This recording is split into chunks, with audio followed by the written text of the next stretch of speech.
Start. परिचय. महाराष्ट्र राज्याच्या स्थापनेला 1 मे 2010 रोजी 50 वर्षे पूर्ण होत आहेत आणि या सुवर्ण महोत्सवी वर्षाच्या सोहळ्याचा प्रारंभ आज होत आहे. राष्ट्रपती या नात्याने या सोहळ्यात सहभागी होताना माझे मन आनंदाने भरून आले आहे.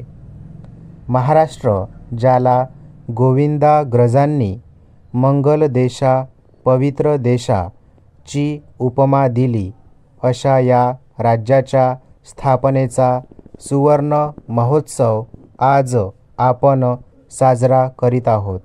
पण महाराष्ट्र काही केवळ 50 वर्षापूर्वी अस्तित्वात आलेला नाही. भक्ती, शक्ती आणि संस्कृतीचे प्रतीक असणाऱ्या महाराष्ट्राची अस्मिता शेकडो वर्षापासून प्रतिष्ठित झाली आहे. 800 वर्षापूर्वी महानुभाव पंथाचे संस्थापक स्वामी चक्रधर यांनी आपल्या शिष्यांना महाराष्ट्री असावे असा आदेश दिला होता. या आदेशाचे स्पष्टीकरण करताना आपण अनाचारी न करी अनिकांसी करू नेदी ते महाराष्ट्र. महाराष्ट्र कधी स्वतः अनाचार करणार नाही आणि इतरांनाही करू देणार नाही. ही अस्मिता अशी शतकानुशतके महाराष्ट्रात विकसित होत आली आहे. परिच्छेद. महाराष्ट्र ही संतांची भूमी आहे.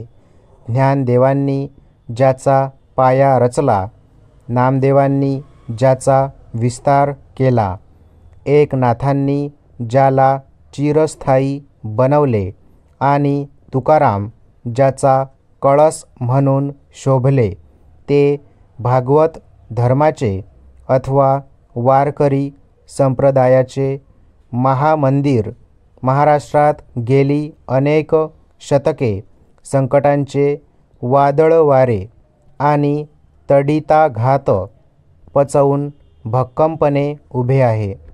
अगदी आज या क्षणी देखील लाखो वारकऱ्यांची पावले विठ्ठल नाम गजराच्या तालात पंढरपूरच्या दिशेने चाललेली आहेत.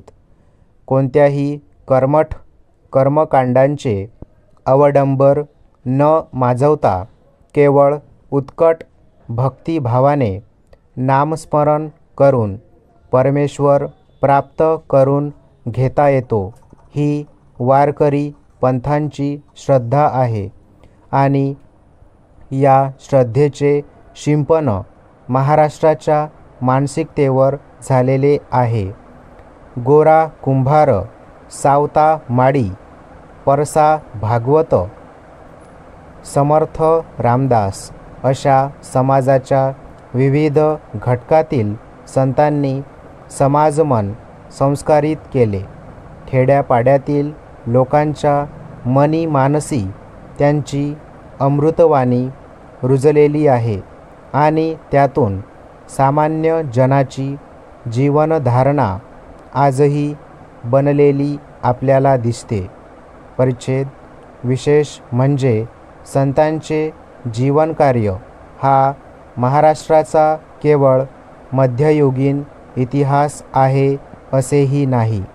कीर्तनाच्या माध्यमातून स्वच्छता, अंधश्रद्धा निर्मूलन आणि बंधुभाव यांचा संदेश खेड्यापाड्यात पोचवणारे संत गाडगेबाबा स्वतः नेत्रहीन असून अध्यात्म, तत्त्वज्ञान आणि भक्ती याविषयी प्रचंड ग्रंथसंपदा निर्माण करणारे संत गुलाबराव महाराज आणि राष्ट्रभक्ती व राष्ट्रसेवा याकरिता क्रियाशील राहून ग्रामगीता निर्माण करणारे राष्ट्रसंत तुकडोजी महाराज यांच्या रूपाने 20व्या शतकातही महाराष्ट्राची संत परंपरा अबाधित राहिलेली आढळते.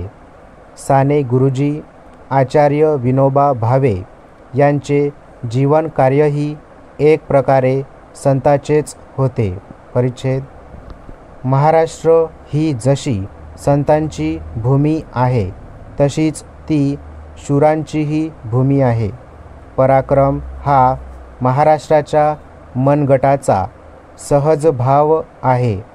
अत्यंत प्रतिकूल परिस्थितीत इथे छत्रपती शिवाजी महाराजांनी मर्दुमकी गाजवून स्वराज्याचे स्वप्न साकार केले. 1857च्या स्वातंत्र्ययुद्धाची रणभूमी उत्तर भारतात असली तरी त्या युद्धाचे प्रमुख नेते नानासाहेब पेशवे, राणी लक्ष्मीबाई, तात्या टोपे हे सारे महाराष्ट्राचेच होते. ब्रिटिश साम्राज्याच्या पहिले सशस्त्र आव्हान महाराष्ट्रात तलवारींनी दिले आणि ब्रिटिश साम्राज्याविरुद्ध पहिले बंड नौदलाकडून झाले, तेही महाराष्ट्रात मुंबईच्या सागर किनाऱ्यावर.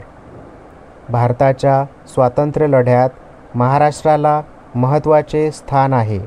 1885मध्ये राष्ट्रसभेची काँग्रेसची स्थापना झाली, ती मुंबईमध्ये, आणि 1942ला काँग्रेसने महात्मा गांधींच्या प्रेरणेने ब्रिटिश सरकारला उद्देशून चले जाव या क्रांतिकारक ठराव केला, तोही मुंबईमध्येच.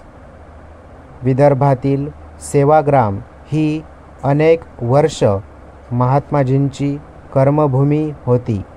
लोकमान्य टिळक, गोपाळकृष्ण गोखले, स्वातंत्र्यवीर सावरकर यांनी भारताच्या स्वातंत्र्यासाठी वेगवेगळ्या मार्गांनी स्वातंत्र्य संग्रामाचे आयोजन केले होते. म्हणजे एका परीने सशस्त्र क्रांतिकारी उठाव, उग्र जहाल आंदोलन, नेमस्त आंदोलन आणि अहिंसामय सत्याग्रही आंदोलन या स्वातंत्र्य युद्धातील सर्व मार्गाचे नेतृत्व महाराष्ट्राने केलेले आहे. परिच्छेद प्रखर बुद्धिवादी विचारसरणीमुळे आणि निर्भय कृतिशीलतेमुळे सामाजिक सुधारणांच्या बाबतीत महाराष्ट्र सतत अग्रणी राहिला आहे. स्त्रियांची उन्नती, अस्पृश्योद्धार, जातिभेद निर्मूलन, शिक्षण प्रसार या सर्व बाबतीत महाराष्ट्राने अवघ्या भारतापुढे आदर्श निर्माण केले आणि तो इतरांचा प्रेरणास्रोत बनला. महात्मा ज्योतिबा फुले आणि सावित्रीबाई फुले यांनी अत्यंत प्रतिकूल परिस्थितीत अनेक प्रकारचे परिश्रम करून स्त्रियांच्या शिक्षणासाठी आणि उन्नतीसाठी जे कार्य केले त्याला उभ्या भारतात तोड नाही. फुले पतिपत्नींचे हे कार्य महर्षी कर्वे यांनी पूर्णत्वाला नेले. पहिले महिला विद्यापीठ महाराष्ट्रात साकार झाले.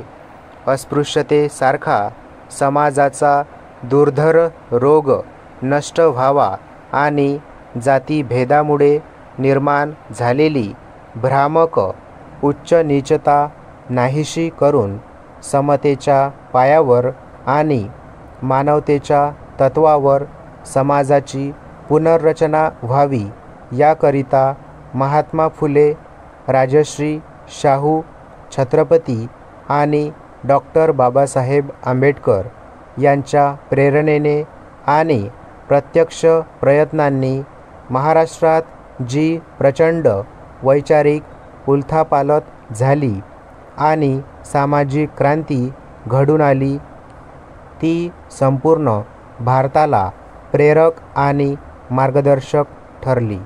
स्टॉप.